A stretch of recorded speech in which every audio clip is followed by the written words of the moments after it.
नमस्कार। भाग्योदय विचार प्रवाह श्रृंखला के 129वें चरण में आपका स्वागत है।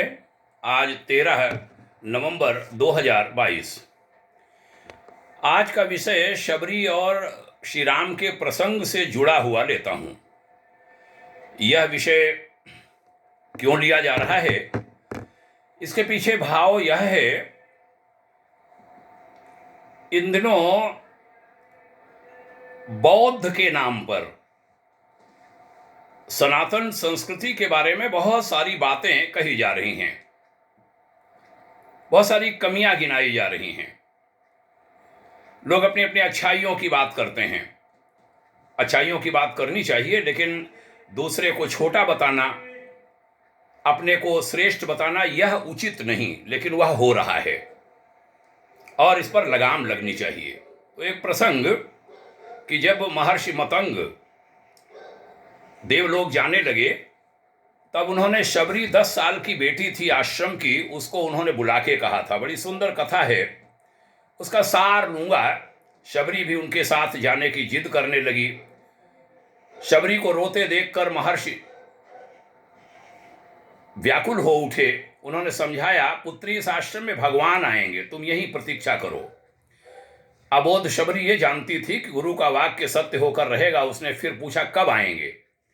महर्षि मतंग जो त्रिकालदर्शी थे, भूत भविष्य सब जानते थे, ब्रह्मर्षि थे, शबरी के आगे घुटनों के बल बैठ गए थे और शबरी को नमन किया था। सभी को आश्चर्य हुआ था, ऋषिगण को, कि ये उलट कैसे हुआ, गुरु शिष्य को नमन करे। महर्षि के तेज के आगे कोई बोल नहीं सका था।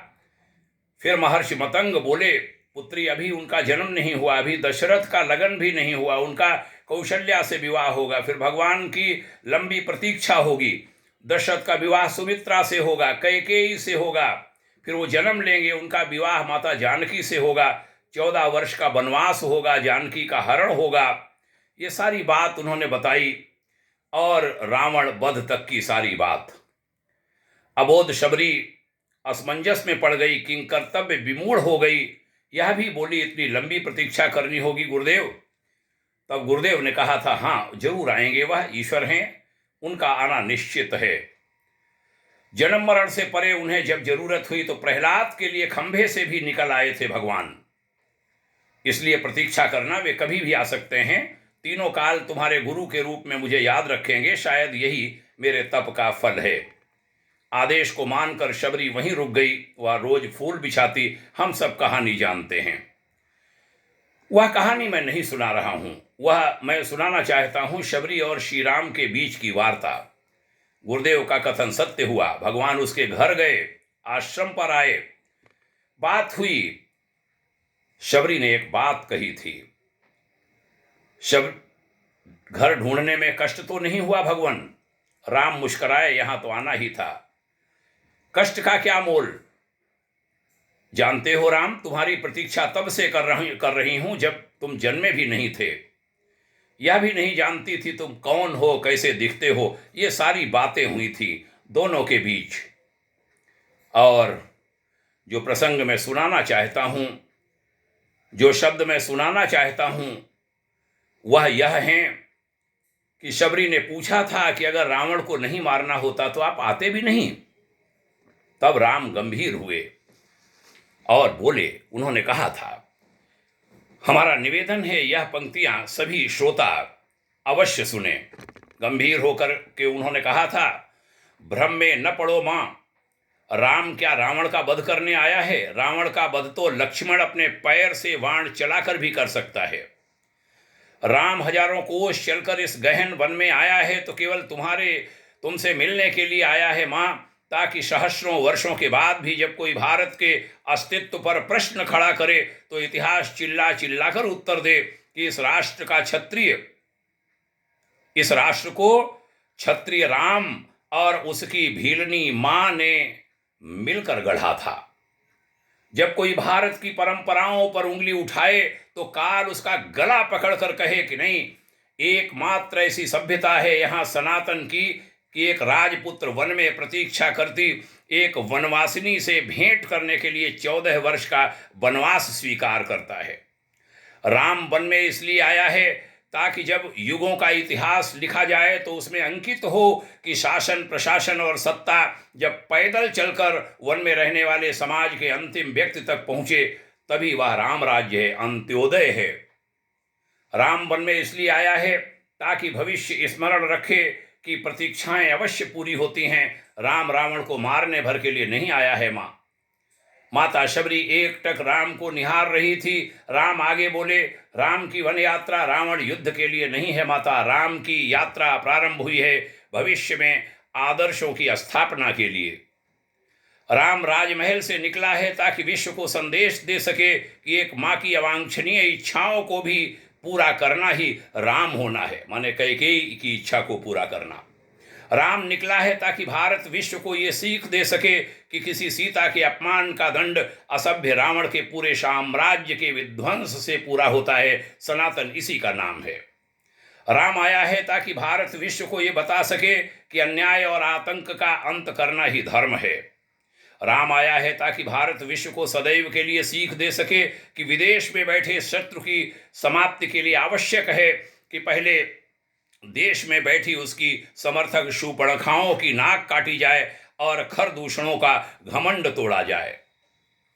और राम आया है ताकि युगों को बता सके कि रावणों से युद्ध केवल राम की शक्ति से नहीं बल्कि वन में बैठी शबरी के आशीर्वाद से जीते जाते हैं।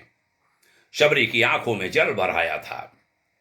उसने बात बदल कर कहा था, बेर खाओगे राम? राम मुस्कुराए, बिना खाए जाऊंगा भी नहीं मां। शबरी अपनी कुटिया से झपोली में बेर लाई और राम के समक्ष रख दिए थे। राम और लक्ष्मण खाने लगे तो कहा कि बेर मीठे हैं ना प्रभु?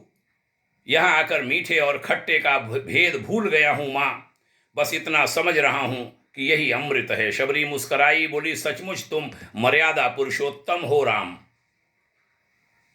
मर्यादा पुरुषोत्तम भगवान श्री राम को बारंबार सादर नमन वंदन करते हुए इस चर्चा का समापन करता हूं, यह कहते हुए कि सनातन संस्कृति पर जो सभी ओर से हमले हो रहे हैं, बौद्ध के नाम पर सनातन की जोरदार आलोचनाएं हो रही हैं, उन वाल्मीकि जिन्होंने भगवान राम पर रामायण लिखी, उन वाल्मीकि को मानने वाले लोग भगवान राम की इस समय अवज्ञा, अवहेलना कर रहे हैं, उनके लिए अपमानजनक शब्दों का प्रयोग कर रहे हैं।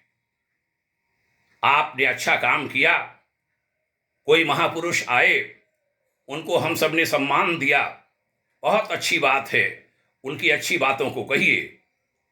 लेकिन सनातन खराब है, राम खराब हैं, हनुमान खराब हैं, ये देवियों में कुछ नहीं होता, यह बातें हमारे देश में कहने की अनुमति नहीं होनी चाहिए।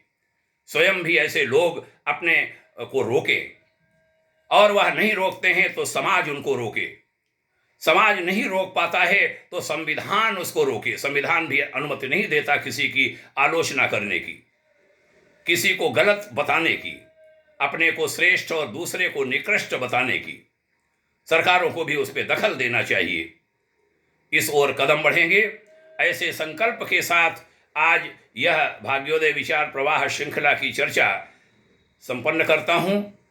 हाथ जोड़कर प्रार्थना करता हूं, सब अच्छे अच्छे काम करिए। आप सब अपने भाई हैं भाई, कौन कहता है हम आप पर आए हैं? लेकिन जाति के नाम पर, किसी पंथ के नाम पर धर्म तो एक ही है, केवल सनातन धर्म, जिससे सब निकले हैं।